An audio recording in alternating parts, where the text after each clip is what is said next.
Inter అయిపోయిందా? Engineering ఎక్కడ join అవ్వాలా అని ఆలోచిస్తున్నారా? స్కిల్ జెన్ లో జాయిన్ అవ్వండి. 100% జాబ్ సాధించండి. Hi, welcome to I dream తెర వెనుక కథల కార్యక్రమానికి స్వాగతం. తెలుగు సినీ పరిశ్రమలో దర్శకులు ఎంతమంది ఉన్నా కేవీ రెడ్డి గారి స్థానం మాత్రం ఎప్పటికీ ప్రత్యేకం. పాతాళ భైరవి, మాయాబజార్ లాంటి అద్భుతమైన చిత్రాలను మనకు అందించి, అంటే ఆయన చివరి దశలో తీసిన 1-2 సినిమాలు తెప్పించి ఆయన కెరీర్లో తీసిన ప్రతి సినిమా సూపర్ హిట్. అలాంటి దర్శకుడు సినిమాల మీద ఆయనకున్న పట్టు కానీ, ఆయన తీసిన అద్భుతమైన సినిమాలు కానీ నవ్వుతో నా భవిష్యత్తు. అలాంటి కేవీ రెడ్డి గారి గురించి మనకు తెలియజేయడానికి senior coordinator Kanakala G Kumar గారు ఈరోజు మనతో పాటు స్టూడియోలో ఉన్నారు. వారిని అడిగి కేవీ రెడ్డి గారి విశేషాలు తెలుసుకుందాం. అది సార్, నమస్తే. కొంతమంది వ్యక్తుల గురించి మాట్లాడుకునేటప్పుడు వాళ్ళు సాధించిన విజయాలు అవి గుర్తొస్తుంటేనే ఒళ్ళు పులకించిపోతుంటాయి. డెఫినెట్గా. ముఖ్యంగా కేవీ రెడ్డి గారు కేవీ రెడ్డి గారు కదిరి వెంకటరెడ్డి, ఆయన దర్శకుడే కాదు, దర్శకులకు మార్గదర్శకుడు, దిగ్దర్శకుడు. ఆయన మ్యాథమెటిక్స్లో దిట్ట.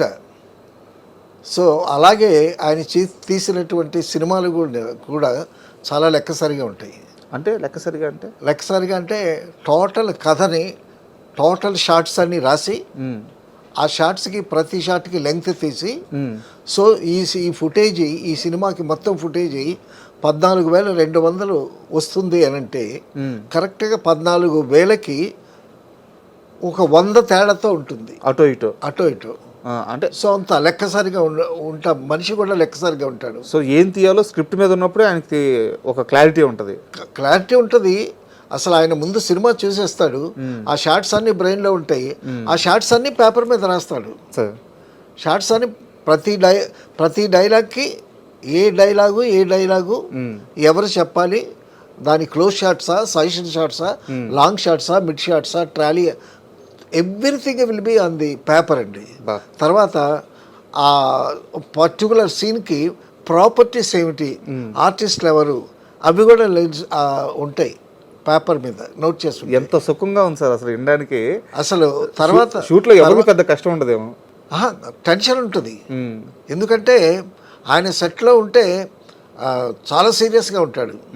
ఒకసారి నాగిరెడ్డి, చక్రపాణి గారు వాళ్ళంతా కూర్చొని పక్కన ఎవరో ఆర్టిస్ట్ ఏదో జోక్ చేస్తే వీళ్ళు బాగా నవ్వారంట. నవ్వేసరికి ఈయన, మీరు if you want to enjoy fun please go out of the set and enjoy అన్నాడంట. నిర్మాతల్ని నాగిరెడ్డి గారు, చక్రపాణి, తర్వాత పక్కన ఉండేటటువంటి వ్యక్తులు బయటికి వెళ్ళి ఆ విధంగా విజయ సంస్థ నిర్మాతలను బయటికి వెళ్ళి కూర్చోమన్నాడు ఆయన. తర్వాత అందుకే చక్రపాణి గారు బయటికి వెళ్ళిపోమంటాడని తెలిసి అసలు లోపలికి వెళ్ళాడు. ఆయన ఫ్లోర్ వరకు వెళ్తాడు, ఎందుకంటే ఆయన పెద్ద మనిషి కదా. సో ఆ విధంగా అంత సిన్సియర్గా, అంత టెన్స్తో ఉంటుంది ఆర్టిస్టులు. తర్వాత ఈయన ఒకసారి కె విశ్వనాథ్ గారు అన్నారు మాయాబజార్ గురించి. మాయాబజార్ లాంటి సినిమా మనం ఇప్పుడు చేయలేము అని అన్నారు. సో కేవీ రెడ్డి గారి స్కూల్ని చాలామంది ఫాలో అయ్యేది. తర్వాత కేవీ రెడ్డి గారి దగ్గర పనిచేసిన వాళ్ళు కానీ, తర్వాత తరం వాళ్ళు అందరూ కూడా కేవీ రెడ్డి గారి స్కూల్నే ఫాలో అయ్యారు. ఎందుకంటే సంగీతం శ్రీనివాసరావు గారు ఆయన దగ్గర నుంచి వచ్చారు కాబట్టి, నేను ఆయన దగ్గర పనిచేశాను కాబట్టి, ఆయన style of making script, shooting అదంతా సేమ్ కేవీ రెడ్డి గారి స్కూల్లో ఉంటుంది. అయితే కేవీ రెడ్డి గారు తర్వాత పౌరాణిక దర్శకుడు కమలాకర్ కామేశ్వరరావు గారు, వీళ్ళిద్దరూ మంచి ఫ్రెండ్స్. అయితే కేవీ రెడ్డి గారు బిఎన్ రెడ్డి గారి దగ్గర 3 సినిమాలకి ప్రొడక్షన్ మేనేజర్గా చేశాడు. కమలాకర్ కామేశ్వరరావు గారు మాత్రం డైరెక్షన్ డిపార్ట్మెంట్లో చేశారు. అయితే కేవీ రెడ్డి గారికి డైరెక్ట్ అవ్వటానికి కానీ, తర్వాత విజయవాహిని స్టూడియోలు ప్రారంభించడానికి కానీ మూలం ఎవరంటే మూలా నారాయణ స్వామి గారు. మూలా నారాయణ స్వామి గారు అని కేవీ రెడ్డి గారి ఫ్రెండ్. వీళ్ళిద్దరూ హై స్కూల్ నుంచి స్నేహితులు. హై స్కూల్లో చదువుతుండగా వాళ్ళ ఊరికి బైస్కోప్ వచ్చిందంట. వాళ్ళు హై స్కూల్ చిన్నపిల్లలు, బైస్కోప్ వస్తే అందరూ బైస్కోప్ చూస్తున్నారు. వీళ్ళు ఎగబడి చూశారంట. చూసి భలే ఎక్సైట్ అయ్యారంట. ఎప్పటికైనా మన జీవితంలో ఇట్లాంటిది ఒకటి కనిపెట్టాలి అయ్యా అని అనుకున్నట్టు వాళ్ళిద్దరు. అని అనుకుని తర్వాత కేవీ రెడ్డి గారేమో కేవీ రెడ్డి గారు, తర్వాత మూలా నారాయణ స్వామి గారు, సింగీతం శ్రీనివాసరావు గారు, ఈ స్టాల్వర్డ్స్ అందరూ మెడ్రాస్ ప్రెసిడెన్సీ కాలేజీలో చదువుకున్న వాళ్ళే. అక్కడ ఉంది మూలం, అక్కడుంది. అయితే ఈ మూలా నారాయణ స్వామి గారు సినిమా చేద్దామనే ఉద్దేశంతో మెడ్రాసు వచ్చేటప్పటికి కేవీ రెడ్డి గారు ఒక ఫ్రెండ్తో బిజినెస్ చేస్తున్నారు మెడ్రాస్లో. ఆ బిజినెస్ ఏంటంటే స్కూల్ ఎక్విప్మెంట్, స్కూల్ పిల్లలకి కావాల్సిన బుక్స్, స్టేషనరీ, తర్వాత మొత్తం ఆ ఎక్విప్మెంట్ అంతా ఆ బిజినెస్ చేస్తున్నారు. ఆ బిజినెస్ చాలా బాగుంది. అయితే మూలా నారాయణ స్వామి గారు, బిఎన్ రెడ్డి గారు పార్ట్నర్స్గా సినిమా చేద్దామనేటటువంటి ప్రపోజల్ అనమాట. ఈ ప్రపోజల్కి మేము చిన్నప్పుడు ఇలాగ అనుకున్నాం కదా, కేవీ రెడ్డి కూడా మెడ్రాస్లోనే ఉన్నాడు కదా, సో ఆయన్ని పిలిచాడు అనమాట. సినిమా తీస్తున్నాము, నువ్వు కూడా రా, నీకు కూడా ఆ ఇంట్రెస్ట్ ఉంది కదా, మన ఇద్దరం చిన్నప్పటి నుంచి బయోస్కోప్ చూసినప్పటి నుంచి ఒక ఆలోచనలో ఉన్నాం కదా అని అంటే కేవీ రెడ్డి గారు సంశయించాడు. ఏంటంటే అక్కడ బిజినెస్ బాగుంది, బాగున్న బిజినెస్ వదులుకొని ఇది బాగుంటుందో లేదో ఈ సినిమా బిజినెస్లోకి ఫీల్డ్లోకి వెళ్ళటం ఎందుకు అనేటటువంటి శంకలో ఉంటే, అప్పుడు బిజినెస్ ఫ్రెండ్ అన్నాడంట, సినిమా అనేది గ్లామర్ కదయ్యా, వెళ్ళవయ్యా, ఒక 6 months టైం తీసుకో, అక్కడ కానీ బాగాలేకపోతే మళ్ళీ వచ్చేసే మన బిజినెస్ మనకు ఉంటుంది అని అంటే. అబ్బా, ఇద్దరు ఫ్రెండ్స్ కానీ లేకపోయి ఉంటే కేవీ రెడ్డి గారు అనే అసలు ఆ దర్శకుడు ఇండస్ట్రీకి వచ్చేవాడు కాదు, పాతాల భైరవి, మాయా బజార్ ఉండే. అసలు కేవీ రెడ్డి గారు మరొకటి ఉంది, చాలా అద్భుతమైనటువంటి సంఘటన. సరే, అది తర్వాత చెప్దాం. సరే, కేవీ రెడ్డి గారు వచ్చారంట. కేవీ రెడ్డి గారు వచ్చి కేవీ రెడ్డి గారిని ప్రొడక్షన్ మేనేజర్గా పెట్టారు. ప్రొడక్షన్ మేనేజర్గా బిఎన్ రెడ్డి గారి సినిమాలకి ప్రొడక్షన్ మేనేజర్గా జాయిన్ చేశాడు ఆయన. జాయిన్ చేస్తే ఈ కేవీ రెడ్డి గారు ప్రొడక్షన్ మేనేజర్ పేరే కానీ అన్ని శాఖల్లో ఆయన అబ్జర్వ్ చేశాడు, అన్ని శాఖలను అబ్జర్వ్ చేశాడు. ఆ కండిషన్ మీద వెళ్ళాడు, నేనైతే వస్తాను, ప్రతి శాఖలో కాస్త తెలుసుకోవటం కోసం నేను తలదూరుస్తాను అనే కండిషన్ మీద వెళ్ళాడు. ఆ విధంగా 3 సినిమాలకి బిఎన్ రెడ్డి గారి దగ్గర పనిచేశాడు. తర్వాత ఆ అనుభవంతో కేవీ రెడ్డిని డైరెక్ట్ చేద్దామని మూలా నారాయణ స్వామి గారు ప్రపోజల్ అనమాట. అప్పుడు ఆయనేమో ప్రొడక్షన్లో ఉన్నాడు కేవీ రెడ్డి గారు. అప్పటికే కమలాకర్ కామేశ్వరరావు గారు అసిస్టెంట్ డైరెక్టర్.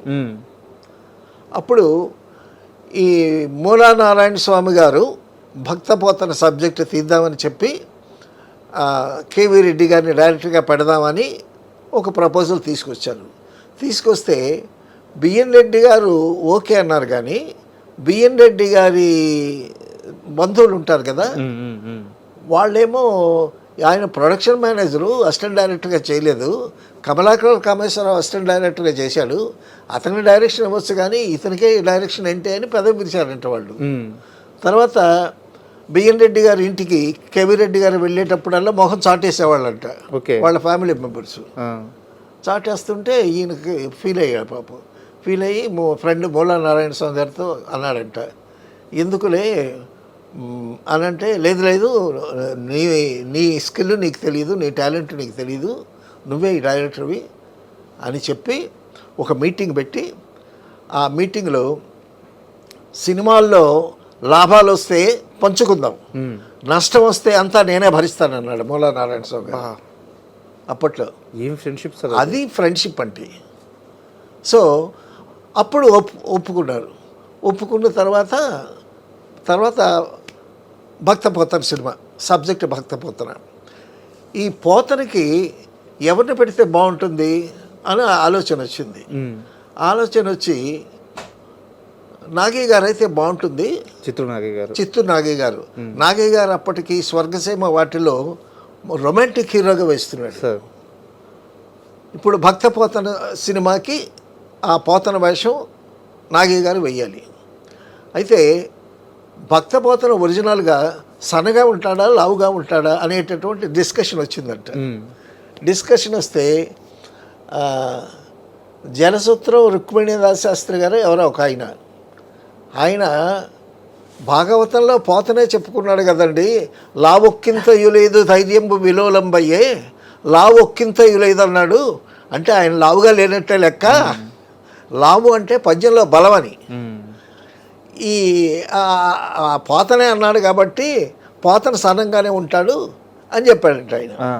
అని అంటే అయితే వెతికి చూస్తే అప్పటికి స్టార్డమ్ ఉన్న హీరో, తర్వాత మంచి నటుడిగా గుర్తింపు ఉన్నటువంటి నాగి గారే కనిపించారు.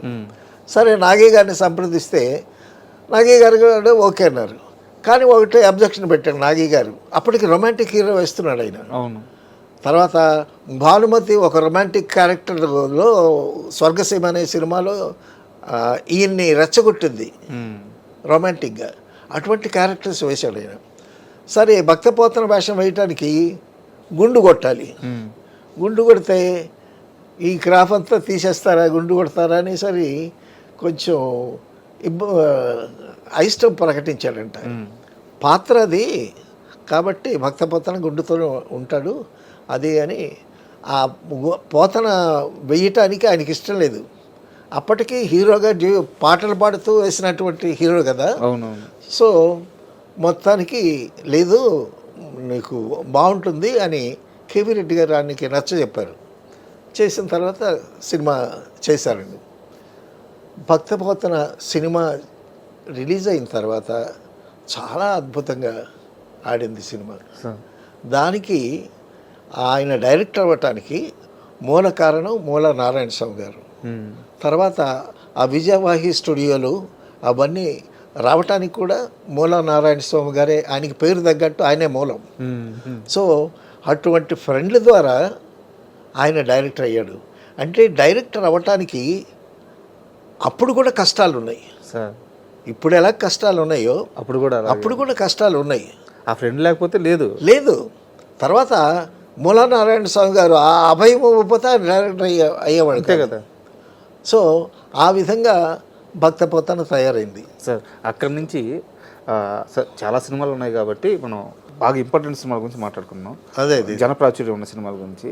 అవును. అక్కడి నుంచి పాతాళ భైరవి ఆ షిఫ్ట్ ఎలా జరిగింది సార్? ఆ తర్వాత మూల నారాయణ స్వామి గారు లేకపోతే కేవీ రెడ్డి గారు ఎలా లేడు, అటువంటి మరొక సంఘటన ఉంది సార్. ఒక 100 సంవత్సరాలు వెనక్కి వెళితే కేవీ రెడ్డి గారు పసిబిడ్డాడు కేవీ రెడ్డి గారు. అప్పుడు దేవుడు భక్తి నమ్మకాలు మూఢనమ్మకాలు 100 సంవత్సరాల వెనక్కి ఎక్కువగా ఉండేవి. అంతే కదా.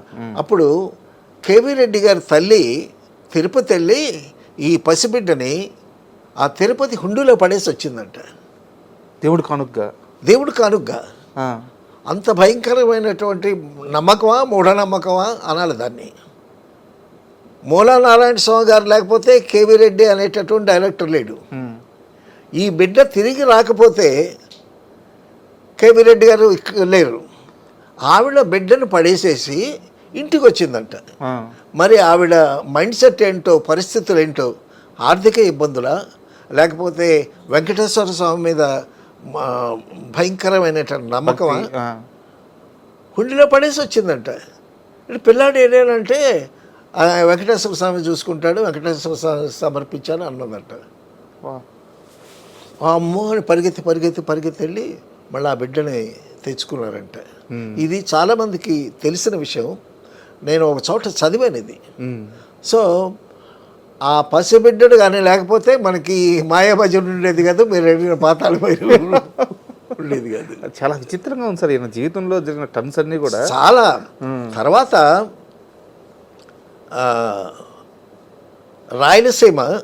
రాయలసీమ నుంచి కోస్తా ఆంధ్రాలో ఎవరో ఉంటే కోస్తా ఆంధ్ర నుంచి చిన్నపిల్లాడిని తీసుకుని మళ్ళా రాయలసీమ వెళుతుందంట వాళ్ళ మదర్ అనుకుంటా. వెళుతుంటే ఒక బుట్టలో పెట్టుకుని ఆ పిల్లల్ని బుట్టలో అప్పుడు పరిస్థితులు అంతే కదా. అంతే ఇప్పుడు కేవీ రెడ్డి గారు చిన్నపిల్లాడంటే ఇప్పటికే ఎన్ని సంవత్సరాలు లెక్క వేయండి. ఆయన 1950కి డైరెక్టర్, 50కి డైరెక్టర్. అప్పటికి ఒక 40 సంవత్సరాలు ఉంటాయి ఆయనకి. అవును. అబ్బోక 40, ఇబ్బోక 60, 100, 125 సంవత్సరాలు అనుకోండి. సో ఆ పిల్లాన్ని తీసుకొని బుట్టలో పెట్టుకుని పిల్లానికి ఎండ తగులుతుందేమో అని ఒక తాటాకు కప్పుకుందంట. కప్పుకొని నడుస్తూ వెళుతూ ఉందంట. నడుస్తూ వెళుతూ ఉంటే ఒక ఊర్లోనేమో ఒక అరుగు మీద అరుగుంటే అక్కడ దింపి పక్కకి వెళ్ళిందంట. మంచినీళ్ళు దాకా వస్తానని పక్కకి వెళ్ళిందంట. అరుగు కాదు, అరుగు కింద. ఆవిడ అట్నుంచి వచ్చేసరికి ఈ పిల్లాడి చుట్టూ జనం మూగిగా ఉన్నారంట. ఏంటని చూస్తే ఆ కేవీ రెడ్డి గారు ఉండే తట్టలేదు, ఆ తట్ట చుట్టూ ఒక పాము తిరిగి వెళ్ళిపోయిందంట.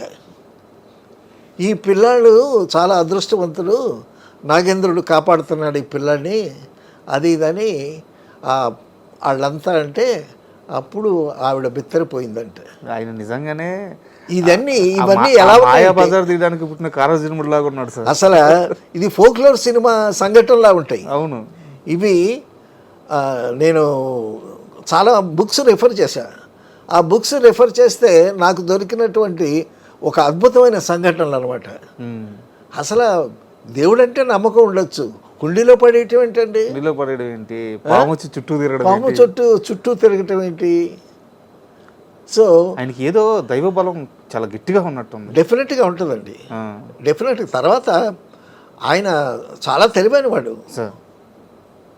కేవీ రెడ్డి గారు చాలా తెలివైనవాడు, చాలా ఆత్మాభిమానం ఉన్నటువంటి మనిషి. ఆయన కష్టాల్లో ఎన్టీ రామారావు గారు ఇంటికి వెళ్ళి ఆయన్ని పరామర్శించి ఒక 25,000 ఇస్తే ఆయన తీసుకోలేదంట. లేదు రామారావు, నేను తీసుకుంటాను, నేను నీకు రీపే చేయాలి కదా, నేను రీపే చేయలేను కాబట్టి నేను తీసుకోను అన్నాడట. అనంటే అప్పుడు కేవీ రెడ్డి గారు అదేం కాదండి మీరు తీసుకోండి. కేవీ రెడ్డి అంటే రామారావు గారు అన్నమాట ఇది. రామారావు గారు, కేవీ రెడ్డి గారు రామారావు గారితో అన్నమాట, మీరు తీసుకోండి, నేను ఒక సినిమా చేస్తున్నాను, శ్రీకృష్ణ సత్య అనుకుంటా చేస్తున్నాను, మీరు దానికి పని చేయండి అని అంట. నేను పని చేయలేను, పనిచేసే పరిస్థితుల్లో లేను అని అంటే మీరేం చేయక్కర్లేదు, మీరు వచ్చి కూర్చోండి, అంతా నేనే చేసుకుంటాను, మీరు వచ్చి కూర్చోండి, ఆ గురువు స్థానంలో ఈ 25,000 తీసుకోండి అని రామారావు గారు అంత గొప్ప కృతజ్ఞతతో, ఆయన మీద అంత వాత్సల్యంతో ఆయన్ని సంప్రదించినటువంటి పరిస్థితి. సరే, ఇక్కడ ఒక చిన్న ప్రశ్న. అంటే నేను సబ్జెక్ట్ దాటి బయటికి వెళ్తున్నాను. సీనియర్ ఎన్టీఆర్ గారి గురించి చెప్పేటప్పుడు చాలామంది ఆయన ఎవరికి సాయం చేయడు, అంటే నేను కొన్ని పుస్తకాలు కూడా రిలీజ్ అయ్యి మళ్ళీ వెనక్కి వెళ్ళిపోయిన కొన్ని పుస్తకాల్లో కూడా చూశాను.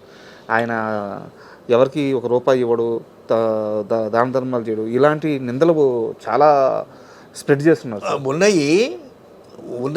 బట్ మీరు చెప్పినట్టు కేవీ రెడ్డి గారి విషయంలో ఏంటంటే ఎక్కడ ఇవ్వాలో ఎక్కడ ఇవ్వకూడదో ఆయనకి తెలుసు. అపాత్రదానం అంటారే, అపాత్రదానం చేయడు ఆయన. అయితే ఎవరైనా ఏదైనా ఆర్థికంగా అడిగారు అనుకోండి, వాళ్ళకి ఏదైనా పని ఇప్పిస్తాడు, ఆ పని వల్ల వాళ్ళు లబ్ధి చెందుతారు ఆర్థికంగా, అటువంటి సాయాలు చేస్తాడు. తర్వాత ఒకసారి గుమ్మడి గారితో రామారావు గారు, గుమ్మడి గారిని ఆదరించారు రామారావు గారు. ఎంతమందిని ఆదరించాడు ఆయన, హర్నాథ్ ఆదరించాడు, శోభన్ బాబుని ఆదరించాడు, గుమ్మడి గారిని ఆదరించాడు, చాలామంది సత్యనారాయణ గారిని ఆదరించాడు. వాళ్ళందరికీ మోరల్ బూస్టప్ ఇచ్చాడు, మీరు మంచి ఆర్టిస్టులు అవుతారు, వెళ్ళిపోబాకండి అని వాళ్ళకి భరోసా ఇచ్చాడు. సో ఆర్థికంగా ఎక్కడైతే ₹1 సాయం చేయాలో, కేవీ రెడ్డి గారు గురువు గారు కదండి సార్. డివి నరసింహరావు గారు సందర్భంలో అన్నారు, ఎన్టీ రామారావు గారు ఇండస్ట్రీకి వచ్చేటప్పుడు హీ వాజ్ ఒక రా మెటీరియల్ లాగా వచ్చాడు ఆయన. అంటే ఆయన నాటకాలు వేశాడు, విజయవాడలో, గుంటూరులో జగ్గీ గారితో కలిసి నాటకాలు వేశారు. సార్ నాటకాలు వేసినంత మాత్రాన సినిమా ఇండస్ట్రీ వేరు, సినిమా ఇండస్ట్రీ వేరు. ఒక మట్టి ముద్ద అనుకోవచ్చు స్టార్టింగ్ లో. మట్టి ముద్ద అంటే బాగుండదని నేను అన్నాను, కానీ డివి నరసింహరాజు గారు అన్నారు, ఆ మాట అన్నారు. When NT Rama Rao came to film industry he was just a clay అని అన్నాడు. సార్ అంటే బిగినింగ్ లో ఎవరైనా అంతే. సరే మట్టి ముద్ద కావచ్చు, ఏ ముద్ద అయినా కావచ్చు, కానీ ఆయన సెల్ఫ్ డిసిప్లిన్తో తన సొంత పరిశ్రమతో ఎంత ఎత్తుకు ఎదిగాడు. సార్ అది గొప్పతనం కదా. ఆయన మించి ఎవరు సార్? ఇంకెవరున్నారు? ఇప్పుడు little drops of water make the mighty ocean అని, నీటి బిందువే ఆ నీటి బిందువు అని దాన్ని తృణీకరించలేం కదా. కొన్ని కోట్ల లక్ష నీటి బిందువులే కదా మహాసముద్రం అయ్యింది. ఆయన నిజంగానే స్టార్ట్ అయ్యి ఆయన మహాసముద్రం అయిపోయాడు. అయితే నాకు ఇక్కడ చిన్న డౌట్ సార్, ఎన్టీఆర్ గారిని కెరీర్ స్టార్టింగ్లో ఆ పాతాళ భైరవి సినిమా తరువాత ఆయన కెరీర్ అంతా మారిపోయింది, అందుకే కేవీ రెడ్డి గారు అంటే సీనియర్ ఎన్టీఆర్ గారికి అంత ఇష్టం, గురువు స్థానం ఇచ్చారని చెప్తారు. అవునవును. పాతాళ భైరవి సినిమాతో అదే పెద్ద హిట్. పాతాళ భైరవి సినిమాతోనే హీరో ఫ్యాన్ మైల్ పెరిగింది. హీరో ఆరాధన అంటే ఫస్ట్ టైము పాతాళ భైరవి ఎన్టీ రామారావు గారితో హీరో ఆరాధన పెరిగింది, మాస్ వర్షిప్ అన్నమాట. తర్వాత ఎస్వి రంగారావు కూడా ఆ సినిమా అంత పేరు వచ్చింది. రామారావు గారికి ఎంత పేరు వచ్చిందో ఎస్వి రంగారావుకి మలయాళ మాంత్రికుడిలాగా వచ్చింది. ఎస్వి రంగారావు ఒక దశలో బ్రదర్ వీళ్ళిద్దరూ బాగా ఫ్రెండ్లీగా ఉండేవాళ్ళు. రామారావు గారు ఎస్వి రంగారావు గారు చాలా ఫ్రెండ్లీగా ఉండేవాళ్ళు, చక్క భుజాల మీద చేతులు వేసుకుని ఉండేవాళ్ళు. ఆ ఫోటోలు కూడా ఉన్నాయి. ఒక దశలో ఎస్వి రంగారావు గారు బ్రదర్ నేను వెళ్ళిపోతాను, నాకు అవకాశాలు లేవనంటే, లేదు బ్రదర్ మీరు ఎప్పటికైనా తెలుగు సినిమా నటుల్లో ఒక ప్రముఖమైనటువంటి నటుడుగా మీరు కీర్తించబడతారు అని అవి ఎప్పుడో చెప్పాడు రామారావు గారు. సో ఆ విధంగా ఎదుటి వాళ్ళని గౌరవించటం, ఎదుటి వాళ్ళకి ఒక మంచి దారి చూపించటం, వాళ్ళకి అభయం ఇవ్వటం, అవసరం ఉండేటప్పుడు వాళ్ళని ఆదుకోవటం ఎన్నో చేశాడు ఆయన. ఇది తెలియక చాలామంది అలా అనుకుంటారు. కానీ తర్వాత అండి ఒకసారి ఏదో రాయలసీమలో ఏదో కరువు వచ్చింది. రాయలసీమలో కరువు వస్తే అప్పుడు ఎన్టీ రామారావు గారు ఆయన ఐఏఎస్ ఆఫీసర్ పిగా చేశాడు, జయప్రకాష్ నారాయణ గారు. ఆయన్ని కారులో వేసుకుని ఆ ప్రదేశం కరువు వచ్చినటువంటి ప్రాంతం చూడటానికి విజిట్ కోసం వెళుతున్నారంటే, వెళుతూ ఉంటే ముఖ్యమంత్రిగా ఉండేటప్పుడు వెళుతూ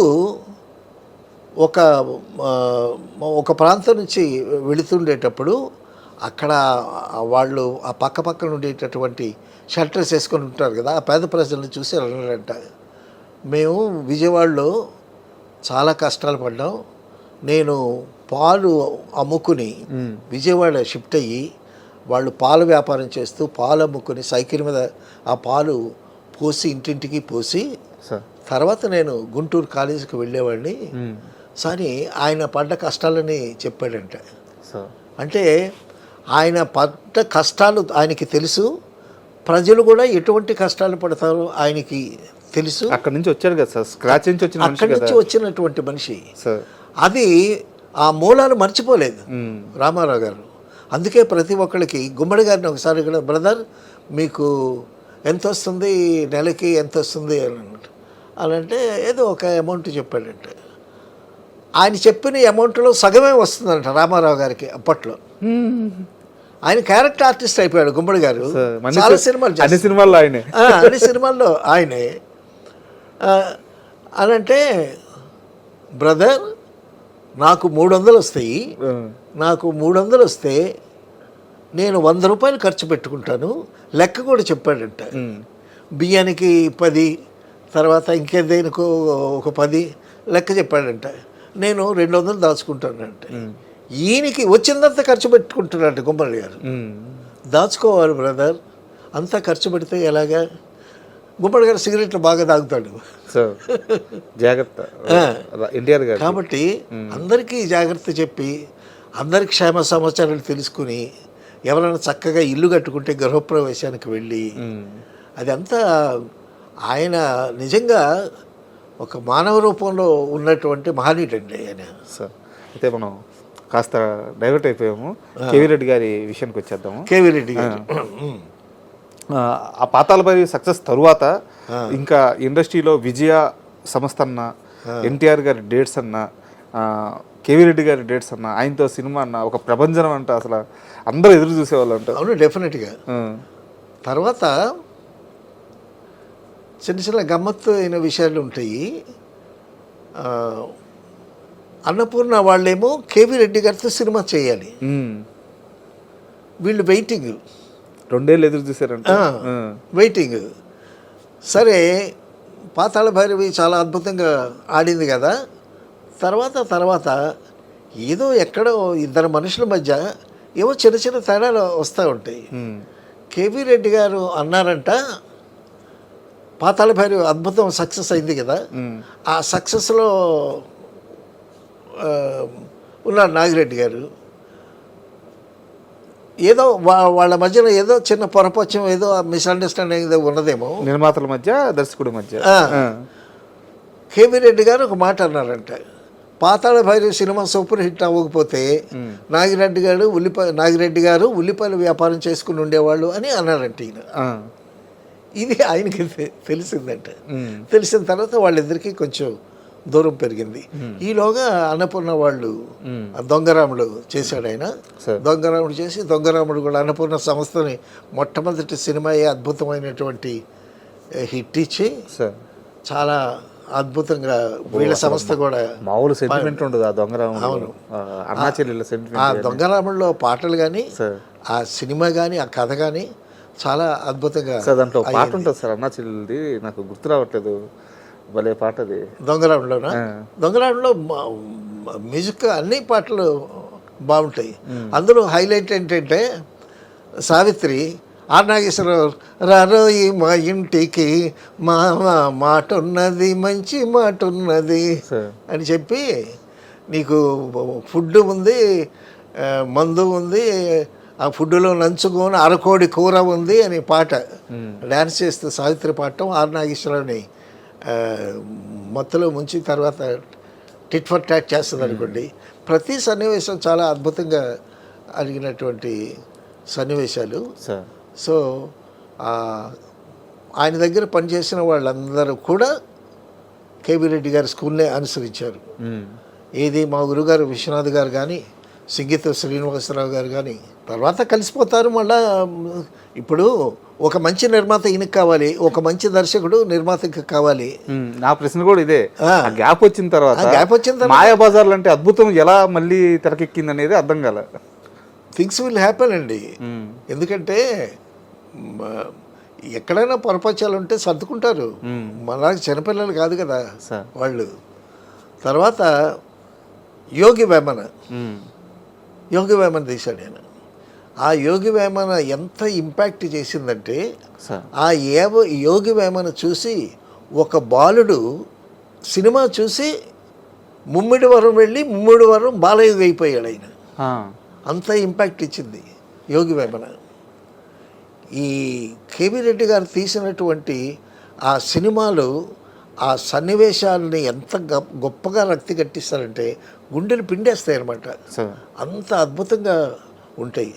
సో ఆబాల గోపాలాన్ని ఏ విధంగా రంజింపజేయాలి. తర్వాత ఎంటర్టైన్మెంట్ వస్తే అసలు మాయాబజార్లో అహనా పెళ్ళి అంట, Savitri dance, performance, Savitri performance చూడాలంటే అహనా పెళ్ళి అంట, ఆ పాట ఒకటి చాలు. సో ఆ విధంగా ఎస్వి రంగారావు మళ్ళా ట్రాన్స్ఫర్ అయ్యేటప్పుడు సావిత్రి ఎస్వి రంగారావు అయ్యేటప్పుడు, ఎస్వి రంగారావు మళ్ళీ సావిత్రి అయ్యేటప్పుడు ఆ గొంతులో తేడా ఇదంతా చూపించడం, చిన్న చిన్న మైన్యూట్ డీటెయిల్స్ కూడా చాలా అద్భుతంగా. సార్ ఇది మాయాబజార్ విషయంలో ఒక చిన్న డౌట్ ఉంది సార్. ఆ సినిమాలో ఎన్టీఆర్ గారు ఉంటారు, ఏఎన్ఆర్ గారు ఉంటారు, సూర్యకాంతం గారు ఉంటారు, చాలా లెజెండరీ పర్సన్స్ అందరూ ఆ సినిమాలో ఉంటారు. కానీ ఎవ్వరు కూడా నాకు ఇన్ని సీన్లు ఉన్నాయి, నా క్యారెక్టర్ ఎంతసేపు ఉంది, ఇలాంటి ఒక క్యాలిక్యులేషన్స్ వేసుకోలేదు. ఎన్టీఆర్ గారు చాలా తక్కువ సమయం కనిపిస్తారు, ఏఎన్ఆర్ గారు చాలా తక్కువ సమయం కనిపిస్తారు. సినిమా అంతా ఎస్వీఆర్ గారు, సావిత్రి గారు నడిపిస్తారు. అంటే కేవీ రెడ్డి గారు ఉన్న ధైర్యంతో అందరూ ఒప్పుకున్న విధానం. అవునవును. అయితే ఇది ఈ మాయబజార్ అంతకుముందు ఎవరో తీశారు. అవునా? దానికి ఏదో ఒక మాతృక ఉంది. అయితే ఇది భారతంలో లేని కథ. అవును. దాన్ని చక్కగా కుక్కడప్ చేసి పాండవులు లేకుండా మాయాబజార్ తీశారు అని అందరికీ తెలుసు ఆ విషయం. తర్వాత అండి రామారావు గారు శ్రీకృష్ణుడు వేషం వేసిన తర్వాత అందరూ ఇళ్లల్లో పెట్టుకుని పూజ గదుల్లో రామారావు గారు ఫోటో పెట్టుకుని ఎట్టాగ దైవంగా కొలిచారో, రామారావు గారిని శ్రీకృష్ణుడు వేషం వేయటానికి కేవీ రెడ్డి గారు చేసినటువంటి ఎఫర్ట్స్ చెప్పుకోవాలి మనం ఇక్కడ. ఏంటంటే నాకు కూడా తెలియదు ఈ విషయం, శరత్ బాబు చెప్పాడు నాకు ఒకసారి. ఏంటంటే రామారావు శరత్ బాబు గారు నాకు బాగా ఫ్రెండ్ కదా. ఎన్టీ రామారావు గారిని శ్రీకృష్ణుడు వేషం వేయటానికి కేవీ రెడ్డి గారు చూస్ చేసుకున్నాడు. చూస్ చేసుకుంటే అది కొంతమందికి నచ్చలే. క్లియర్గా చెప్పండి, ప్రొడ్యూసర్లకి నచ్చలేదు కదా? నచ్చలేదు. అయితే అంతకుముందు ఫోక్లోర్ హీరో కానీ కృష్ణుడి వేషం కూడా, నారదుడి వేషం కూడా అన్నీ నాగేశ్వరరావు గారు వేసేసాడు. అప్పటికే వేసేసాడు నాగేశ్వరరావు గారు. ఫోక్లోర్ హీరో అంటే అప్పుడు నాగేశ్వరరావే. అయితే ఇప్పుడు ఆయన కృష్ణుడి వేషం కూడా వేశారు. ఇప్పుడు రామారావు గారు చేత కృష్ణుడి వేషం వేయించాలి. వేయిస్తూ ఉంటే ఎవరు పదవి విరిచిన వాళ్ళు విరిచారు. కానీ షూటింగ్కి రెడీ చేసిన తర్వాత రామారావు గారు రూమ్లో మేకప్ అవుతూ ఉంటే కేవీ రెడ్డి గారు వెళ్ళి దగ్గరుండి అవన్నీ కిరీటం అవన్నీ కాస్ట్యూమ్స్ గీచు మేకప్ అంతా సూపర్వైజ్ చేసి నేను ఎప్పుడైతే చెప్తానో అప్పుడు ఫ్లోర్లోకి రండి అని అన్నాడంట రామారావు గారిని. సో ఈయన ఫ్లోర్ దగ్గరికి వచ్చాడు. ఫ్లోర్ దగ్గరికి వచ్చిన తర్వాత కబురు పెట్టాడంట రమ్మని. అప్పుడు ఈయన ఫ్లోర్లోకి ఎంటర్ అవుతున్నాడు. ఇంటి కిరీటం పెట్టుకొని కృష్ణుడి గెటప్తో పిల్లను గ్రోవ్ పట్టుకొని చక్కగా నడిచొస్తుంటే అటుపక్క కొంతమంది బాయ్స్, ఇటుపక్క కొంతమంది వాళ్ళు ఉంటారు కదా, వాళ్ళు ఆయన ఫ్లోర్లోకి రంగానే టకటకటకటకమని చప్పట్లు కొట్టారంట. చప్పట్లు కొట్టేసరికి ఆ ఫ్లోర్లో ఉన్న వాళ్ళందరూ రామారావు గారిని చూశారంట. చూసి ఆహా అని అనుకున్నారంట. సో రామారావు గారు కృష్ణుడు వేషం వేయటానికి అక్కడ ఉన్న వాళ్ళని ఒప్పించడానికి ఆ కుర్రాళ్ళని కేవీ రెడ్డి గారు అరేంజ్ చేశారంట చప్పట్లు కొట్టడానికి. ఆయనలో ఒక ఆత్మవిశ్వాసం వస్తుంది, నిర్మాతలు ఒప్పుకుంటారు. అదే అసలు ఏం తెలియదు. అక్కడి నుంచి తర్వాత మీరు చూడండి, రామారావు గారు కృష్ణుడు వేసిన కేవీ రెడ్డి గారు టీవీ అప్పుడే కనిపెట్టాడండి మాయాబజార్లో. అది ఓపెన్ చేసి పేటిక మాయా పేటిక, అది వాళ్ళకి ఏది ఇష్టమైతే అది కనిపిస్తుంది అందులో. అసలు సావిత్రి ఓపెన్ చేయగానే నాగేశ్వరరావు గారు నీవేనా అని పాడతాడు. నీవేనా నన్ను తలచినది, నీవేనా నన్ను వలచినదని 4 పాటలు రాజేశ్వరరావు గారు చేశారు. తర్వాత కొన్ని కారణాలు వాళ్ళు తప్పుకున్నారు. తర్వాత ఘంటసాల గారు చేశారనుకోండి. తర్వాత లాహిరిలో ఆ పడవ మీద జంటలు 3 జంటలు ఎంత హృదయంగా, ఎంత హాయిగా, ఎంత నవ్వుగా, అవును ఆ సీను ఎంత అద్భుతమైనటువంటి, ఇప్పటికీ మనసంతా ఒక ప్రశాంతంగా అయిపోతుంది, బ్రహ్మాండంగా ఉంటుంది. సో ఆ విధంగా పాట అనేది సినిమా కథ రన్కి బ్రేకే ఒక పాట. అలా కాకుండా పాటలో కూడా కథ నడుస్తుంది. అది కేవీ రెడ్డి గారి స్కూలు. ఒక పాట పాడితే కథాంశంతో పాటు పాట కూడా వెళుతుంది. సో ఆ విధంగా ఒక పాట సృష్టించిన, ఒక క్యారెక్టర్ సృష్టించిన ఘటోత్కచుడు ఇంట్రడక్షన్ అండి. ఘటోత్కచుడు వచ్చి కొండ మీద వాలేసరికి అక్కడి నుంచి పెద్ద బండ కింద పడుద్ది. అంటే అంత పవర్ఫుల్ ఘటోత్కచుడు అని బలమని చెప్పడానికి. తర్వాత రచయితను ఉపయోగించుకునేటటువంటి పింగళి నాగేంద్రరావు గారు దానికి మాటలు పాటలు ఆయన చేత ఘటోత్కచుడు రాక్షసుడు కదా. అవును. సో ఇద్దరు భటులు ఉంటారు, ఆయన శిష్యులు ఉంటారు. నల్లరామూర్తి సీతారామరావు వేశారు. వేయండి అభిమన్యుడు వస్తాడు. అభిమన్యుడు వస్తుంటే ఆ వచ్చేవాళ్ళు మన అస్మదీయులు అంటారు. అస్మదీయులు అని అంటే మన వాళ్ళు. మరి మన వాళ్ళని కాని వాళ్ళని ఏమంటారు అంటే తసమదీయులు అంటాడు. తసమదీయులు అనే మాట లేదనంటే మనిషి మాటలు కనిపెట్టకపోతే ఇంకెవడు కనిపెడతాడు? వీడికి 2 వీరతాళ్ళు కొత్త మాటలు ఎలా పుడతాయి అని ఆ క్రియేటివిటీ కూడా చాలా అద్భుతమైన. అయితే నేను ఇప్పుడు ఒక కంపారిజన్ చేస్తాను. అది మీకు ఎలా అనిపిస్తుందో చెప్పండి. ఈ తరం చూస్తున్న రాజమౌళి ఆ తరంలో కేవీ రెడ్డి అనుకోవచ్చు అని చెప్పి నాకు అలా అనిపిస్తుంది. ఎందుకంటే ఆయన సినిమాలన్నీ ఇట్లా లాస్ట్ 2-3 సినిమాలు తెప్పించి అన్ని అద్భుతమైన హిట్లు. ఆ పర్ఫెక్షనిస్ట్ గా ఉండడం కానీ, పర్ఫెక్ట్ గా తను అనుకుంది తను తీయడం కానీ, ఆ కాంబినేషన్స్ సెట్ చేయడం కానీ, నాకు ఎందుకో కేవీ రెడ్డి గారి రాజమౌళి గారిని చూస్తుంటే కేవీ రెడ్డి గారి సినిమాలు గుర్తొస్తూ ఉంటాయి అనమాట. ఆ కంపారిజన్ మీరు ఒప్పుకుంటారా? ఒప్పుకోకపోవటం అనే కాదు. ఇట్ ఈస్ క్వశ్చన్ ఆఫ్ ఆ వర్క్మెన్షిప్, ఆ సక్సెస్, ఆ థ్రిల్స్ తెర మీద ఆయన చూపించినటువంటి విధానం ఎవరైనా ఒప్పుకోవాలి. అది నేత్రానందం కదండి. ఆయన తీసిన సినిమాలు ఎంత అద్భుతంగా ఉన్నాయి. ఎస్పెషలీ బాహుబలి అవన్నీ వరుసగా హిట్లే కదా ఆయన. అవును. తర్వాత he takes his own time. ఎవరు ఏమనుకున్నా సరే తను చేయాల్సింది తను చేసుకుంటాడు. చేసి చక్కగా ప్రేక్షకులకి అందిస్తాడు. ఫెయిల్యూరు సక్సెస్ పక్కన పెట్టండి. ఫెయిల్యూరు సక్సెస్ అనేటటువంటి కేవీ రెడ్డి గారికి ఉన్నాయి ఫెయిల్యూర్స్. సో మనం అనుకున్నది మన కృతనిశ్చయంతో, మన నమ్మకంతో 70% ఎఫర్ట్స్ పెట్టి చేయటం వర్క్ ఈజ్ వర్షిప్ అన్నారు. ఇది వాళ్ళిద్దరిలో కామన్ గా కనిపిస్తుంది. డెఫినెట్గా వర్క్ ఈజ్ వర్షిప్. అది అయితే లాస్ట్గా నాకు ఒక 2 డౌట్లు ఉండిపోయినాయి సార్. అంటే కేవీ రెడ్డి గారు ఎంత పర్ఫెక్ట్గా ఉంటారు సినిమా విషయంలో, అండ్ వ్యక్తిగత జీవితంలో కూడా ఆయన అంతే పద్ధతిగా ఉంటూ వచ్చారు. అవునవును. బట్ ఎందుకు చివరి స్టేజ్కి వచ్చాక ఆయన ఆర్థికంగా చితికిపోయారు? అంటే ఆయన సొంత సినిమాలు చేశారండి. ఓకే. కేవీ రెడ్డి గారు సొంత సినిమాలు చేశారు. సొంత సినిమాలు సక్సెస్ కాలేదు. సక్సెస్ కాకపోయేసరికి ఆర్థికంగా చిదిగిపోవటం అది వేరు. మానసికంగా కొద్దిగా ఇదయ్యాడు ఆయన. ఓకే. కాన్ఫిడెన్స్ లెవెల్స్ తగ్గిపోయాయి. లాస్ట్లో తీసినటువంటి సినిమాలు ఆయన సొంత సినిమా, తర్వాత ఆయన వచ్చి కూర్చున్న శ్రీకృష్ణ సత్య ఎన్టీ రామారావు గారు, ఆ లాస్ట్ 3 సినిమాలు బాగా ఆడలేదు. ఆయన డైరెక్ట్ తీసిన సొంత సినిమా కూడా. తర్వాత అప్పటికే బాధ్యతలు పెరుగుతాయి, పిల్లలు పెద్దవాళ్ళు అవుతారు, వయసు పైన పండుతుంది, ఎనర్జీ లెవెల్స్ కూడా తగ్గుతాయి. అందుకే కదా రామారావు, నువ్వు ఇప్పుడు నాకు 25,000 ఇస్తున్నావు, నేను నీటికి రిటర్న్ చేయాలి కదా, నేను రిటర్న్ చేయలేను, అందువల్ల నేను నీ దగ్గర తీసుకోలేను అని అన్నాడు. అంత నిజాయితీగా ఒప్పుకున్నాడు ఆయన.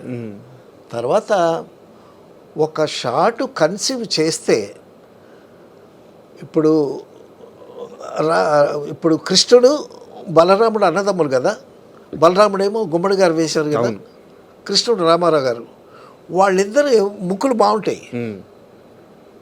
వాళ్ళిద్దరిని ప్రొఫైల్స్ పెట్టి వాళ్ళిద్దరు అన్నదమ్ములు అని చెప్పడానికి, బాగా ముక్కు పొడవులుగా ఉండవని చెప్పడానికి ఒక గమ్మత్తైన షాటు చేసి బారెట్లే గారిని తీయమన్నాడు. తర్వాత ఇక్కడ బారెట్లే గారి గురించి మరొక సందర్భంలో చెప్పుకోవచ్చు. సో కేవీ రెడ్డి గారి విజన్.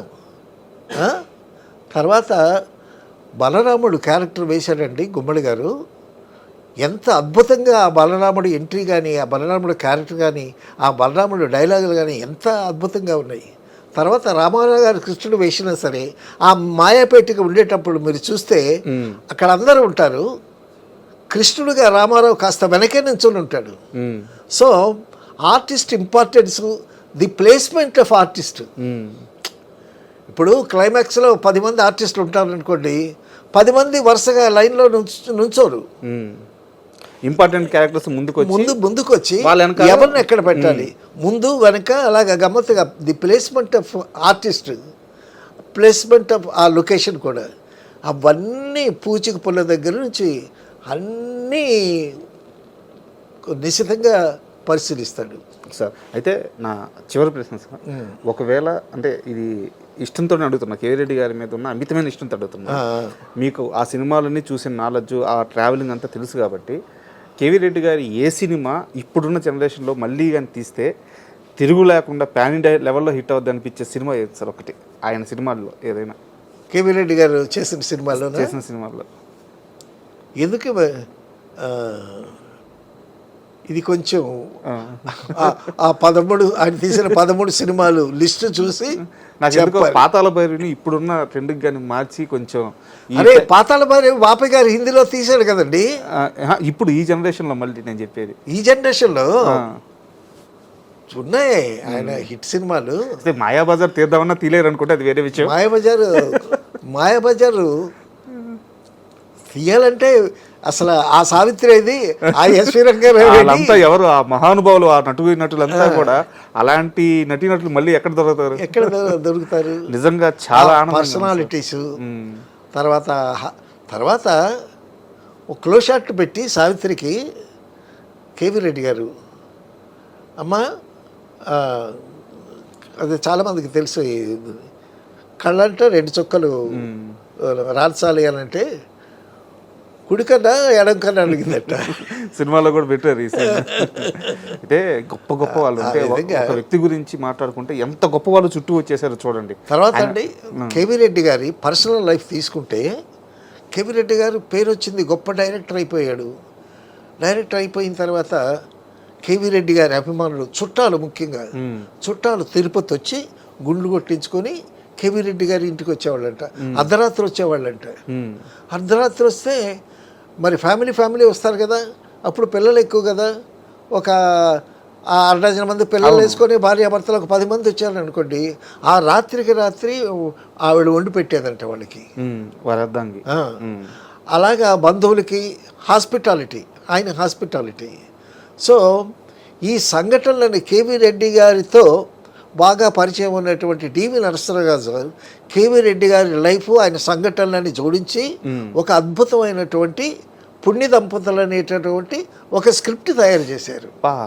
పుణ్య దంపతులు ఆ టైటిల్. ఆ పుణ్య దంపతులు కేవీ రెడ్డి గారి హీరోగా రామారావు గారు వేస్తానని ఆ స్క్రిప్ట్ ఆయన పెట్టుకున్నారు. రామారావు గారు పుణ్య దంపతుల స్క్రిప్ట్. అందులో హీరో ఎవరు? కేవీ రెడ్డి గారి హీరో. ఆ హీరో వేషం ఎన్టీ రామారావు గారు వేయటానికి మన దురదృష్టం వల్ల ఆ స్క్రిప్ట్ అలాగే ఉండిపోయింది. ఆ సినిమా కూడా బయటికి రాలేదు. సో కేవీ రెడ్డి గారి లైఫ్ స్టైల్ కూడా అంత అద్భుతంగా ఉండేది. ఆయన జీవితాన్ని ఆయన జీవితం ఒక కథ రాయటానికి ఒక ఇన్స్పిరేషన్ ఉంది. డివి నరసింహరావు గారు లాంటి ఒక గొప్ప రచయిత. ఎంత గొప్ప విషయం సార్, నిజంగా చాలా చాలా థ్యాంక్ యూ సార్. ఎందుకంటే ఒక గొప్ప వ్యక్తి గురించి మాట్లాడుకున్నప్పుడు మనకు తెలియకుండానే ఆయన చుట్టూ ఉన్న గొప్ప వాళ్ళందరి గురించి మాట్లాడేసుకున్నాము. కేవీ రెడ్డి గారి గురించి అద్భుతమైన విషయాలు తెలియదు. తర్వాత అండి మరొక విషయం ఏంటంటే, ఇప్పుడు కేవీ రెడ్డి గారు నాగిరెడ్డి గారు సినిమాలు చేసి బయట సినిమా చేయటానికి అన్ని ఫోక్లోను పౌరాణిక సినిమాలు చేస్తున్నారు. ఒక సోషల్ అడ్వాంటేజ్ ఫిల్మ్ చేద్దామని ఆయన పింగళ నాగేంద్రరావు గారిని అడిగారు. నాగిరెడ్డి గారు ఎవరిని అన్నారు. పింగళ నాగేంద్రరావు గారు జీతానికి పనిచేస్తున్నారు అక్కడ, నేను ఎవరిని అన్నారు. ఇవ్వనంటే డివి నరసింహరాజు గారు విజయవాడలో ఒక నాటకం వేస్తే, నాటకం పేరే నాటకం, ఆ నాటకం వేస్తే ఆ నాటకం చూసి ఆయన్ని పట్టుకొచ్చి ఆయన్ని పెద్ద మనుషులు అనే సినిమాకి రైటర్గా చేసి పెద్ద మనుషులు అనేటటువంటి సాంఘిక చిత్రం తీశాడు ఆయన. తర్వాత డివి నరసింహరాజు గారు ఎంత పెద్ద గొప్ప రైటర్. అవును. సో ఆ విధంగా ఆ సెర్చ్ లైట్ వేసి వెతుకుతాడు కేవీ రెడ్డి గారు. సూపర్. సో ఆ విధంగా ఆయన దర్శకుడే కాదు, దర్శకులకు మార్గదర్శకుడు, దిగ్దర్శకుడు. Great personality sir. Thank you very much. Thank you. And for more videos, please subscribe to iDream. Please subscribe to iDream. Please subscribe iDream. And please subscribe to iDream. For more videos, subscribe to iDream. please like, share and subscribe to the channel. Congratulations, iDream. Subscribe to iDream. Subscribe to iDream. So subscribe to iDream Media. iDream team andarki huge congratulations. Please subscribe iDream Media. Please subscribe to iDream. Subscribe iDream. Please subscribe to iDream. I dream అంటే నా కళల ఛానల్ను subscribe చేసుకున్న నోరు తిరుగుతలేదు. మీరైతే గంట గుర్తు కొట్టండి. For more such videos, please subscribe to iDream. Subscribe to iDream. Please subscribe to iDream. Please subscribe iDream Media. Please do subscribe to iDream. Please subscribe to iDream Media. For best entertainment and information, please subscribe iDream. And don't forget to subscribe to iDream.